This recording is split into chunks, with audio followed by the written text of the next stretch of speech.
حضرت بابا فرید الدین مسعود گنج شکر بابا صاحب رحمۃ اللہ علیہ فرماتے ہیں کہ ایک نیک نوجوان تھا، دن کو روزہ رکھتا، رات کو نماز پڑھتا، پر اللہ سے ڈرتا پھر بھی بہت زیادہ تھا،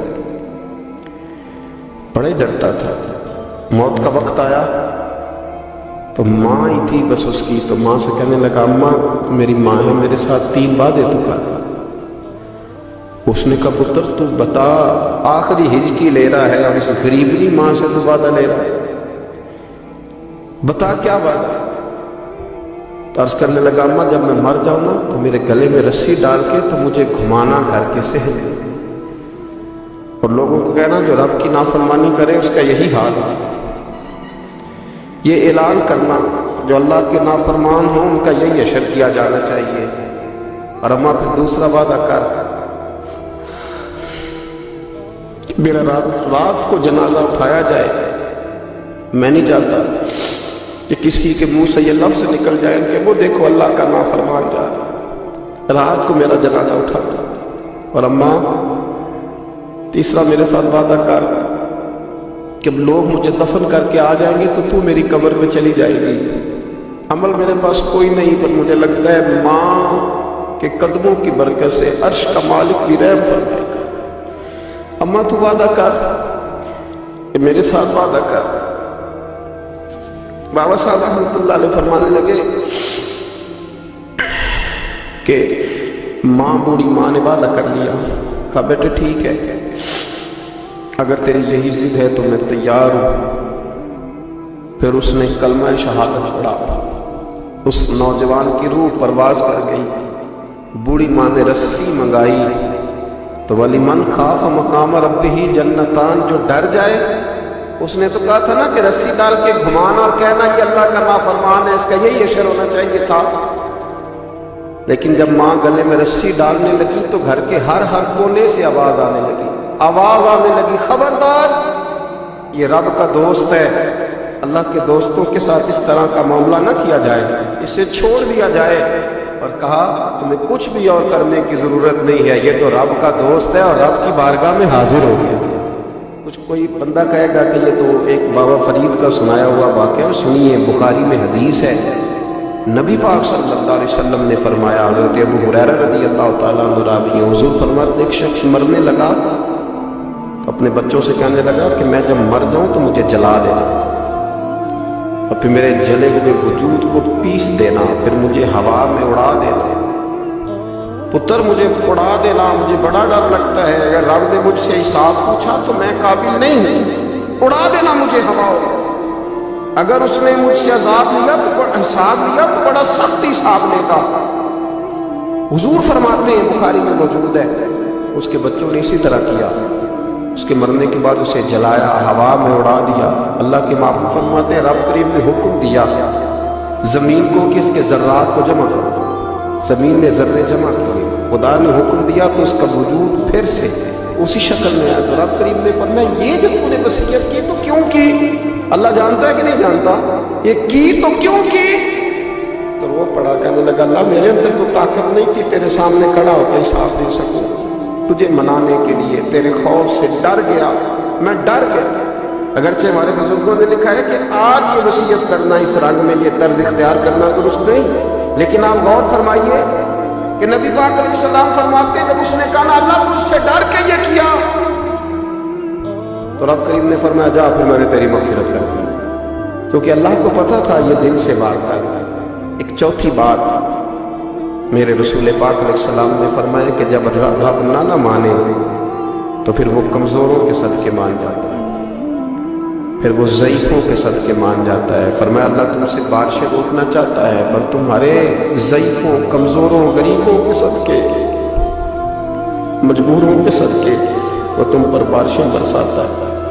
حضور فرماتے ہیں اغبر لو اقسم علی اللہ لا برا، کچھ ایسے لوگ ہوتے ہیں کہ ان کے بالوں میں خاک پڑی ہوتی ہے، چہروں پہ مٹی الجھے ہوئے ہوتے ہیں، لیکن اگر وہ اللہ پہ قسم کھا لے تو اللہ ان کی قسم بھی پوری کر دیتا ہے۔ قسم حضرت عبداللہ ابن مبارک فرماتے ہیں، ابن قدامہ نے لکھا ہے، فرماتے ہیں بارش نہیں ہوتی تھی مکے میں، قحط پڑ گیا، تو سب لوگ مسجد الحرام سے باہر کھلی جگہ میں نکلے دعا کرنے کے لیے، سب اپنی اپنی دعائیں کر رہے تھے۔ تو میں تھوڑا باہر ہوا تو اچانک ایک غلام آیا، کالا سیاہ رنگ،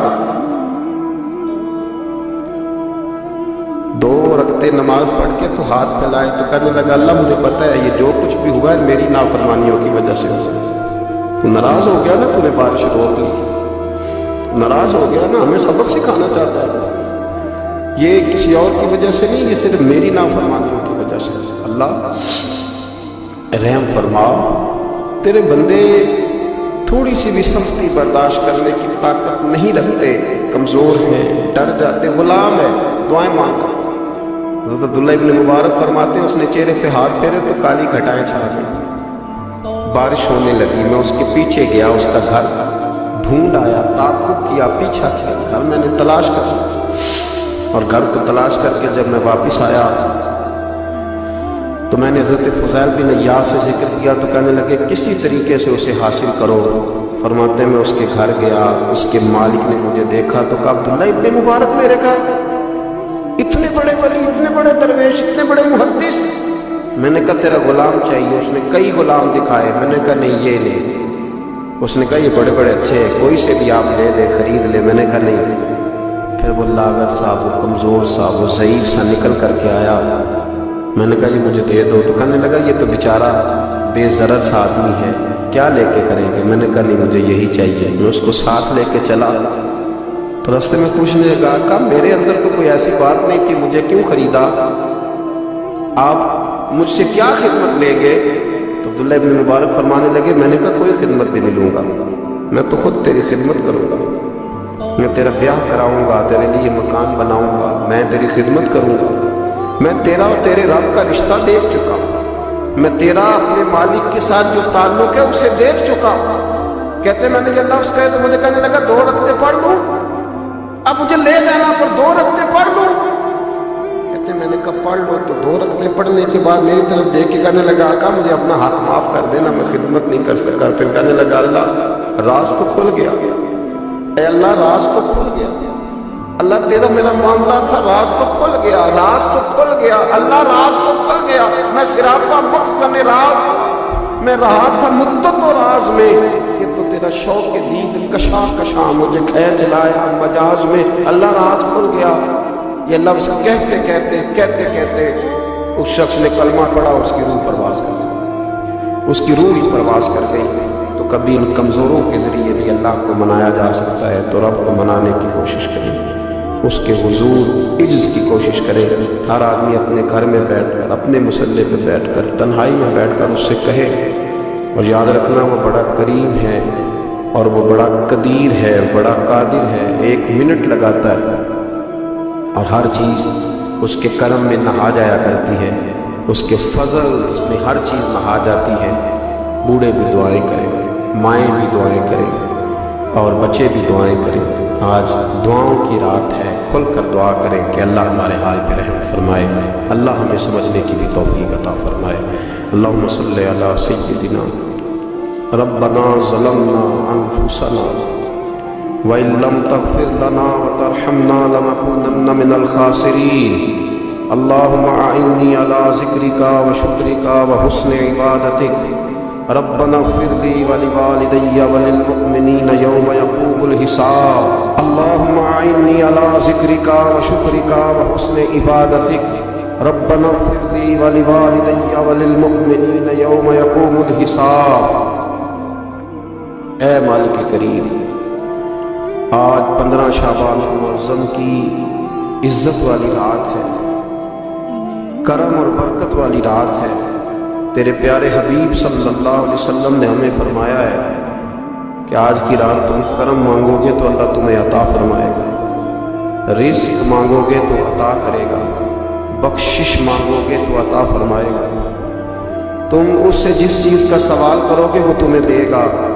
اے مالک کریم، تیرے عاجز بندے ہیں، جب دنیا سے تھک جاتے ہیں، کمزور پڑ جاتے ہیں، جب ہمارا عجز ہم پر غالب آ جاتا ہے، جب ہماری کمزوریاں ہمارے سامنے واضح ہو جاتی ہیں، تو پھر تیرے حضور حاضر ہو جاتے ہیں۔ اللہ تیرے بھٹکے ہوئے اور بھاگے ہوئے غلام تیری بارگاہ میں حاضر ہو گئے، ہمارے گناہوں کو معاف فرما، ہمارے گناہوں کو معاف فرما، ہمارے گناہوں کو معاف فرما، جو چھپ کر کیے وہ معاف فرما، اے اللہ جو ظاہر ہو گئے وہ بھی معاف فرما، اے مالک کریم جو ہم سے بھول کر ہو گئے وہ بھی معاف فرما، جو ہم نے جانتے بوجھتے شعور رکھتے ہوئے کیے وہ بھی معاف فرما، ہم سے درگزر فرما، ہمارے حال پہ رحم فرما، اے اللہ کرم نوازی فرما، اے مالک کریم بہت سارے لوگ باشعور ہیں لیکن بے شعوری کی زندگی گزار رہے ہیں، جانتے بوجھتے بے عملی کا وقت بتا رہے ہیں، اللہ ہمارے لیے عمل کا رستہ آسان بنا دے، اے اللہ بتانے والے بڑے، سمجھانے والے بڑے، عمل کرنے والے تھوڑے رہتے جائیں، اللہ عمل کا رستہ آسان